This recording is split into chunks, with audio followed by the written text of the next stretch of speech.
पिछली कक्षा में हम लोगों ने जैन दर्शन में जीव के स्वरूप पर विचार किया था और इस कक्षा में हम जीव के संबंध में बंधन और मोक्ष पर विचार करेंगे।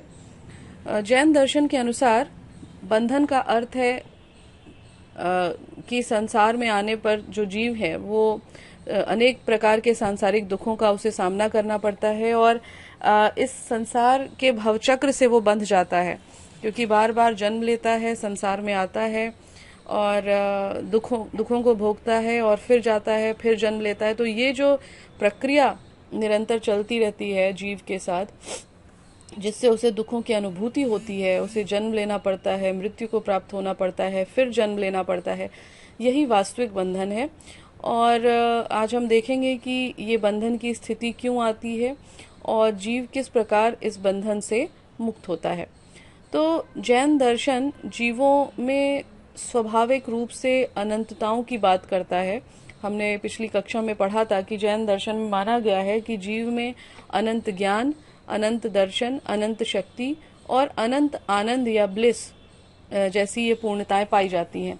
लेकिन जब बंधन की अवस्था होती है तो ये सभी अनंतताएं ढक जाती हैं। जिस तरह से इसकी उपमा दी गई है कि जैसे सूर्य के अनंत तेज को जो बादल हैं वो उसके प्रकाश को ढक लेते हैं, आच्छादित कर देते हैं, उसी तरह बंधन की अवस्था में जीव या आत्मा की जो अनंतताएं हैं, उसके जो स्वाभाविक गुण हैं, वो भी आच्छादित हो जाते हैं और जो जीव है वो अपने मूल स्वरूप को भूलकर सांसारिक दुखों से ग्रस्त हो जाता है।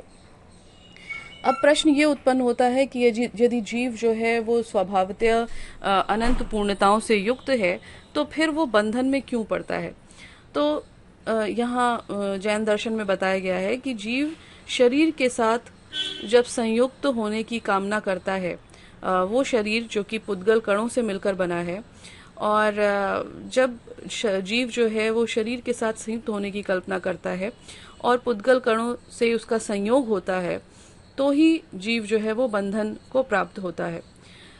अज्ञानता से अभिभूत होने के कारण, अज्ञानता के कारण जीव के अंदर अनेक प्रकार की वासनाएं जो है वो निवास करने लगती हैं और ये 4 प्रकार की वासनाओं की चर्चा की गई है इसमें, जिसे हम क्रोध, मान, लोभ और माया, ये 4 प्रकार की वासनाओं की चर्चा जैन दर्शन में की जाती है। क्रोध, मान यानी कि प्राइड, लोभ यानी कि ग्रीड और माया यानी कि इन्फैचुएशन।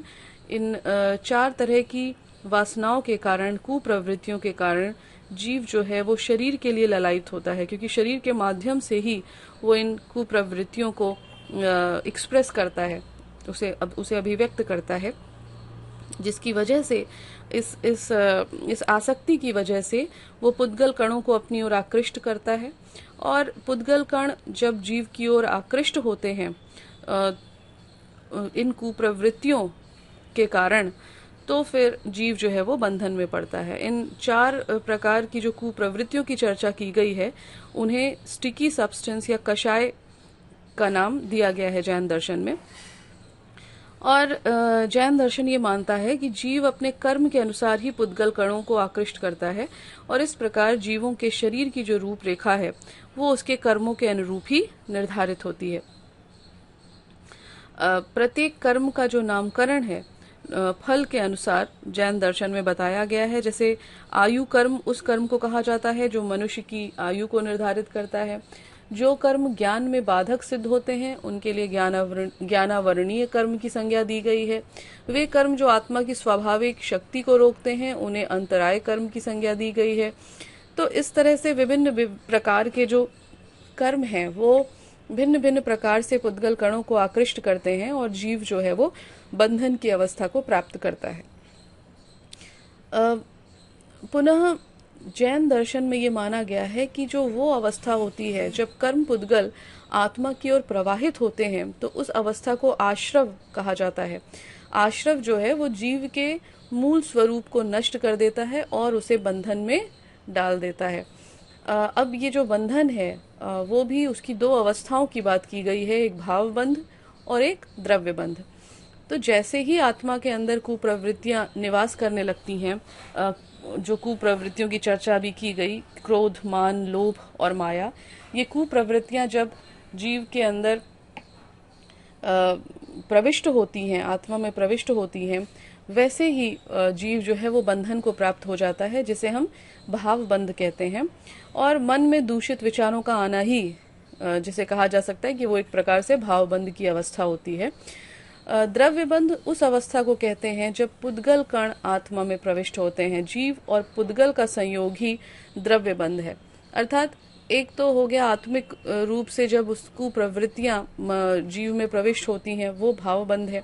और भावबंध के कारण जब पुद्गल कर आकृष्ट होते हैं जीव की ओर, तो उससे जीव जो है वो द्रव्यबंध की अवस्था को, जो द्रव्यबंध है वही वास्तविक या रियल बॉन्डेज कहा गया है जैन दर्शन में। तो उस तरह से जीव जो है वो बंधन में पड़ता है। जैसा कि हम सभी जानते हैं, भारतीय दर्शन में लगभग सभी दर्शन संप्रदायों ने चार्वाक को छोड़कर बंधन के साथ साथ मोक्ष की अवधारणा को भी स्वीकार किया है। इसीलिए कई बार जब भारतीय दर्शन के संदर्भ में ये आक्षेप लगाया जाता है कि ये एक निराशावादी दर्शन है, तो इस आक्षेप को हम पूरी तरह निराधार बता सकते हैं, क्योंकि यहाँ मनुष्य की जो वास्तविक स्थिति है कि वो बंधन में है, वो दुख में है, उस स्थिति को तो स्वीकार किया ही गया है। लेकिन ये स्थिति को स्वीकारना ही अंतिम बात नहीं है, बल्कि इस स्थिति से हम कैसे बाहर आ सकते हैं, इस बंधन की अवस्था से हम कैसे मुक्ति की अवस्था को प्राप्त कर सकते हैं, ये वो आशाजनक बात है जो भारतीय दर्शन की विशेषता है कि यहाँ न केवल बंधन की बात की गई है, मूल स्थिति जो हमारी है इस संसार में उसकी बात की गई है, बल्कि उस अवस्था से हम अपनी वास्तविक स्थिति को कैसे प्राप्त करें, मोक्ष की स्थिति को कैसे प्राप्त करें, उसका उल्लेख भी किया गया है। तो जैन दर्शन भी इस संदर्भ में विचार करता है कि किस प्रकार हम बंधन से मुक्ति की अवस्था को प्राप्त कर सकते हैं। जीव और पुद्गल का जो संयोग है, जैसा कि हमने अभी देखा, जीव और पुद्गल का संयोग बंधन है, और इसीलिए जीव का पुद्गल से वियोग है जो है वही मोक्ष की अवस्था है। तो मोक्ष की अवस्था में जीव का पुद्गल से पृथक्करण हो जाता है, लेकिन ये पृथक्करण तुरंत से नहीं होता, बल्कि इसकी भी कुछ अवस्थाएं हैं, और उन अवस्थाओं से होते हुए ही जीव जो है वो पुद्गल कणों से मुक्त होता है।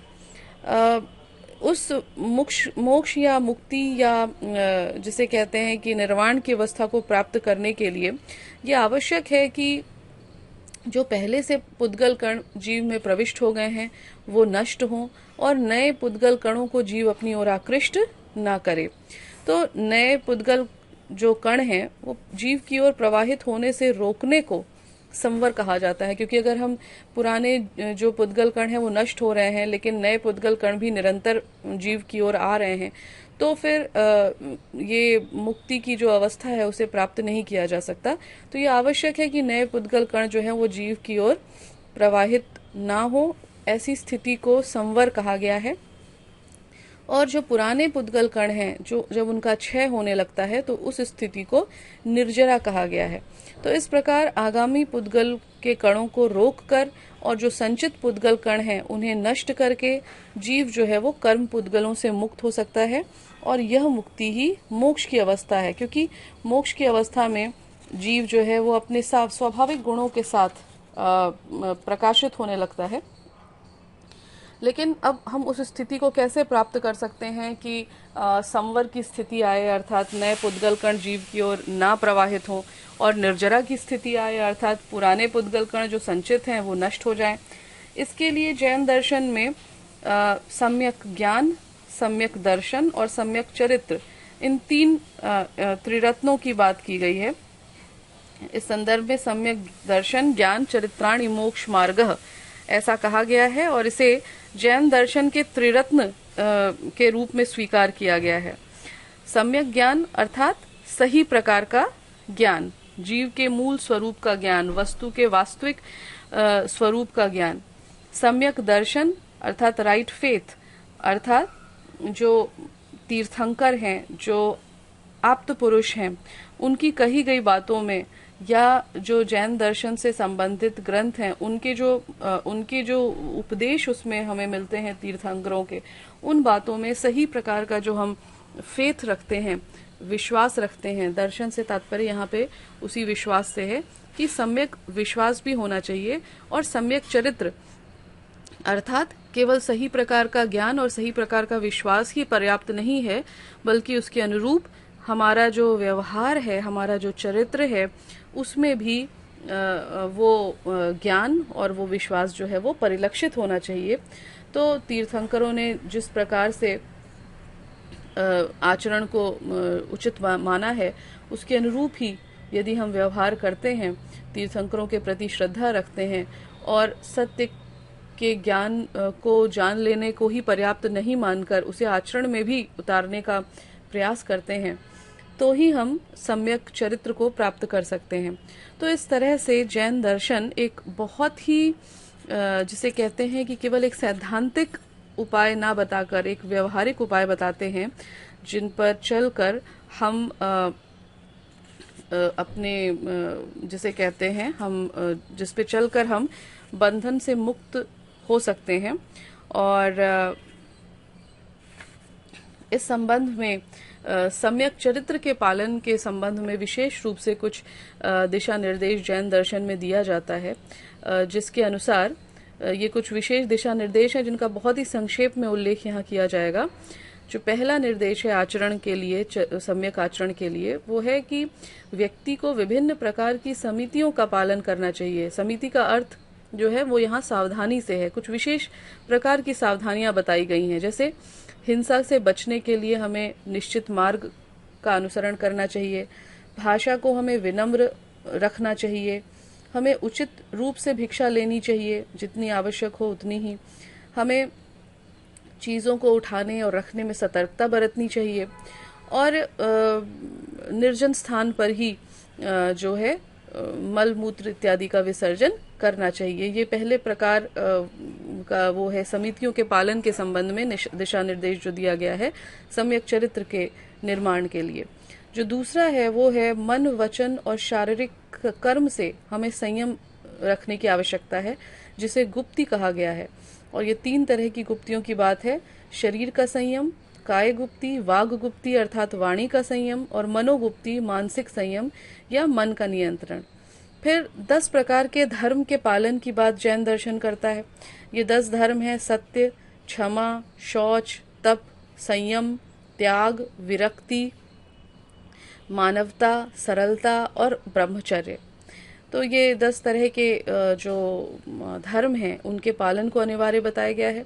फिर जीव और अजीव के स्वरूप पर विचार करना आवश्यक है।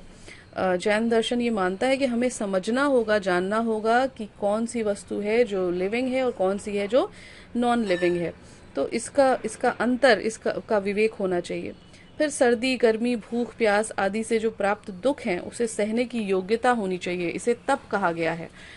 तो इस तरह से भी अपने आप को बनाने की आवश्यकता है। फिर 5 महाव्रतों का उल्लेख किया गया है: अहिंसा, सत्य, अस्तेय, ब्रह्मचर्य और अपरिग्रह। तो ये सभी जो हैं वो हमें सम्यक चरित्र हमारे उसका निर्माण करने के लिए सहायक हैं, और इनका पालन करने का प्रयास हमें करना चाहिए, क्योंकि सम्यक चरित्र से ही हम जो है वो अंततः बंधन से मुक्ति प्राप्त कर सकते हैं।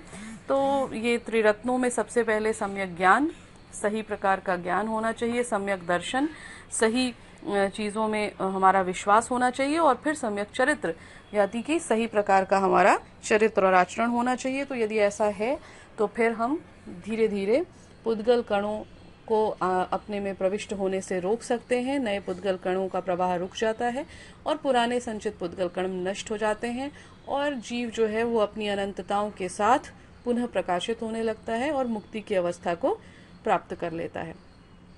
इसी के साथ जैन दर्शन में जीव के बंधन और मोक्ष के विषय में आज मैंने बता दिया है, और बाकी जो बातें इसमें रह गई हैं वो हम अगली कक्षा में उसके विषय में चर्चा करेंगे। धन्यवाद।